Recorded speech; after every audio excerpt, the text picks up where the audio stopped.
Je me réveille en sursaut et je regarde mon téléphone, il est 2h05. Il reste 1 heure avant que les zombies de mon rêve apparaissent. Tout dans ce rêve était si réel que mon instinct me dit que c'était pas un rêve ordinaire. Je saute du lit et je cours jusqu'à la porte pour regarder par le Judas. Dehors, y a personne. Mais la lumière du palier est exactement la même que dans mon rêve. Putain, c'est réel. Je ne perds pas de temps à réfléchir. Chaque minute compte. L'infecté arrivera chez moi à 3h04. Il me reste moins d'1 heure. J'espère que ça suffira. Je prends la clé de ma moto électrique et je descends à toute vitesse. Mon objectif, le supermarché Luce. C'est le seul ouvert 24 heures, près de la résidence, à moins d'1 kilomètre de chez moi. Je monte sur la moto et j'accélère à fond. À 7 heures, la ville est morte. Seul le bruit de ma moto résonne. Quand je vois l'enseigne lumineuse, au milieu de la ville sombre, je freine devant l'entrée. Moins de 10 minutes. À peine la porte poussée, l'air chaud du magasin me frappe. Pas une seconde à perdre. Je fonce vers le rayon snack. Et, à demain, je remplis le chariot de nouilles instantanées, de risotto chauffant et de hot pot prêt à l'emploi. Chocolat, viande séchée, barres énergétiques. Impossible de laisser passer ces aliments riches. Tout ce qui cale vite et se conserve longtemps, direct dans le chariot. Je jette un coup d'œil à l'horloge électronique. 2h20, le temps file. Je me précipite ensuite vers l'eau. Je prends 3 packs de bouteilles et j'embarque aussi les grosses bonbonnes.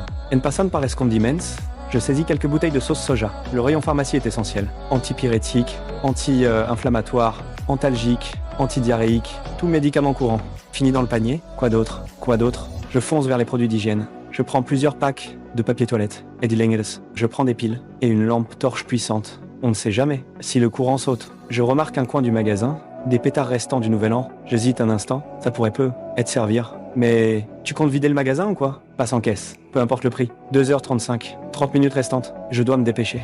La caissière scanne à toute vitesse. Et les bips me rendent nerveux. Dès que je paie, il y a prenne/shots et les transporte en courant jusqu'à la moto. Repose-pied, coffre, j'accroche des sacs partout, jusqu'à ne plus avoir un seul espace libre. Je regarde vers la caisse, il reste encore des sacs. Merde, impossible de tout prendre en un seul trajet. Pas le temps de réfléchir. 2 allers-retours suffiront, j'accélère à fond, le vent glacé me coupe le visage. Ce froid qui pénètre jusqu'aux os me rappelle que chaque minute est une lutte pour survivre. Et n'arrivant en bas, je ne coupe même pas le moteur. Je monte les provisions au 4e étage, le plus vite possible. Avant, je me plaignais que mon appartement soit trop haut. Maintenant, j'aurais rêvé d'habiter au 1er.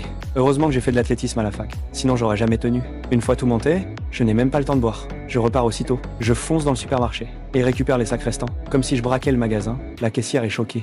Cette fois, je peux tout remonter d'un coup. Je souffle enfin un peu. Je regarde l'heure. 3h06. Merde. Dans la précipitation, je n'ai pas vérifié l'heure au 2e départ. En théorie, l'infecté est déjà arrivé chez moi. Peut être même qu'il est déjà en train de descendre. C'est elle. Tout est réel. Pas le temps de réfléchir. Je me jette en avant, je l'attrape. Et je lui plaque la main sur la bouche. Elle se débat de peur, mais elle est trop faible. Je la traîne de force jusqu'au buisson à côté de l'entrée de l'immeuble.